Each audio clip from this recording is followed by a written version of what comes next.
is a disparity in the community about who actually is diagnosed early, screenings, who is diagnosed more. And, it is on those lines of ethnic and racial lines. I mean, how do you feel about that in the community?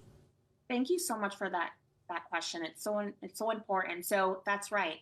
The especially the African American population and American Indian population are at highest risk of colon cancer. But not only that, but when they do present with colon cancer, they tend to be at a later stage. I think there are multiple factors that go into that. I think one of the most important, unfortunately, is access and having access to healthcare and healthcare providers. I do think there is a component of, again, the unknown and unfair of a screening modality like colonoscopy. And lastly, I know there's some cultural kind of mistrust between some communities of color and the healthcare system. So these are conversations I'm also having with my Black and brown patients in the office setting. And is there any encouragement you give them in terms of, being open with you or being open with their doctor in any sense?